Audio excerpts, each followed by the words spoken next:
Rabbits are small mammals with fluffy short tails, whiskers and distinctive long ears.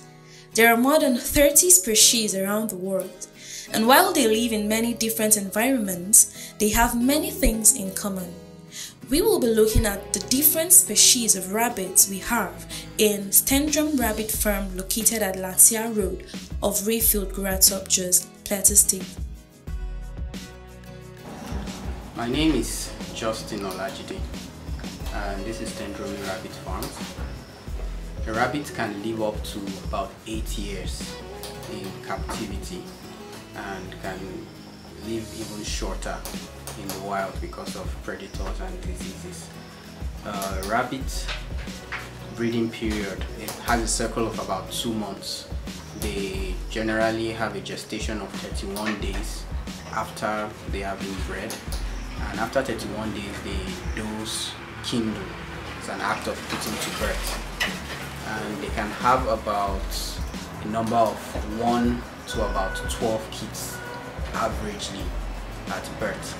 And those kids generally would be out of the nest box in 2 weeks time, 14 days. They would start eating solid food in about 21 days, but before that time they are solely dependent on the mother's milk.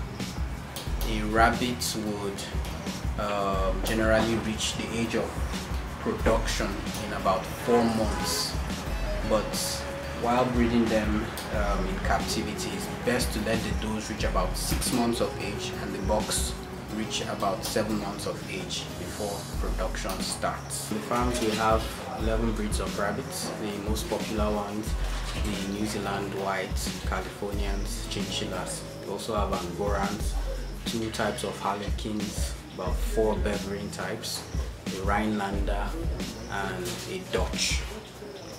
The farm basically has rabbits that are being grown to be sold to breeders and farmers consecutively. The rabbits are known as a very good healthy source of white meat, and they are known to grow naturally fast. They are non-GMO products, and they reach a table size in about 4 months. They get to about 2.5 kgs in that 4 months, and when they are slaughtered thereafter, you can have about a kg's worth of meat. So these kids are less than 10 days old. Their eyes open up on the 10th day. So I'm looking at these kids and they are probably about 6 to 7 days old. Feeding of the rabbits. Rabbits are basically herbivores. They eat greens and vegetables. This is hay from a popular grass used in thatching in Nigeria. This is Andropogon gyrus. It's kept in a wire mesh like this so that the rabbits don't soil it while eating. Once they pee or poo on it, they will not eat it any longer. They also eat pellets, which can be made by popular feed companies.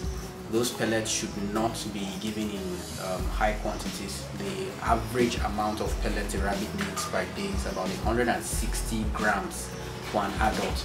But for younger rabbits like this, 5% of their body weight is adequate for them. The rabbit's health in captivity, there are 2 major diseases that could affect your rabbits.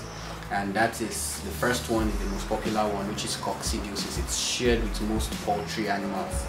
So birds can also spread that disease to the rabbits, and it can easily be treated or handled by using sulfur-based drugs to clear that from the system, and it needs to be done on a monthly basis. The second major disease the rabbits will go through is gastrointestinal enteritis, GI enteritis, which can be caused from overfeeding, sudden feed change, and feeding them moldy feed. Rabbits' benefits to society. Rabbits, like I mentioned, is white meat, which is very healthy for most, especially the elderly in our society. They are soft white meat, which is easily digestible and has one of the highest percentages of protein after poultry.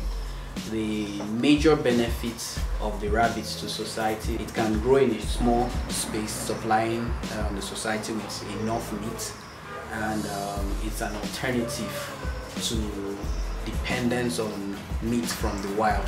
So it We use it to divert hunters from killing off wild animals for meat. You can easily grow this in your backyard if you want to grow them using kitchen waste. But to grow them faster commercially, you would require commercial feed for that purpose. Some of the major challenges in rabbitry for now in the north central part of Nigeria is marketing. In the past, many people kept rabbits and people were used to eating rabbits before the poultry market took over. So for now, one of our major challenges is reintroducing rabbit meat in society. We do that by media. We go to radio, TV stations, and even use print media to inform the populace about the benefits of eating rabbit meat. The second major challenge in rabbit keeping is their fragility. They are very fragile animals, and when they are ill, because they are basically prey animals, they hide their sickness till it's almost too late, because predators would easily spot them out and capture them if they show their illnesses. So that's the second major challenge. So rabbits also require a lot of water. Most write-ups will tell you to have them get water throughout the day, so they shouldn't have a limited amount of water. They should have access to water 24 hours. So we have a system here that provides them with all the water they need throughout the day. So this is a chinchilla rabbit. They are known with their gray color. We have the black beverin here. This is a blue beverin. They are deep gray color, but they are called blue beverins. Presently has kids. Down here we have a harlequin magpie, and here we have a white beverin. They look like your typical New Zealand whites, but they have brown eyes instead. We have a Californian rabbit here. They also look white, but their extremities, their ears, nose, feet and tail are black or blue in color. Then these are the biggest rabbits on the farm. They are your New Zealand whites. They are albino rabbits. They look all white with pink eyes. I've mentioned the black beverin. It's all black with black eyes. That's your black beverin. And then up here we have the brown pointed beverin. They look like the chinchillas, but they have yellow pigments in their fur and they look more brownish than gray. Rabbit manure is one of the best sources of organic manure in farming. It has one of the highest percentages of NPK, which are the macronutrients in farming, and it's also known as a cold manure, meaning that you can apply it directly to your crop after you take it from the source here. Sometimes we separate the urine from the manure and then we use the urine as urea, while the manure itself has all the other 3 micronutrients, including the micronutrients like selenium that your plants would also require. It is also an additional source of income in the farm for us, because we sell these organic manures to farms that produce crops organically.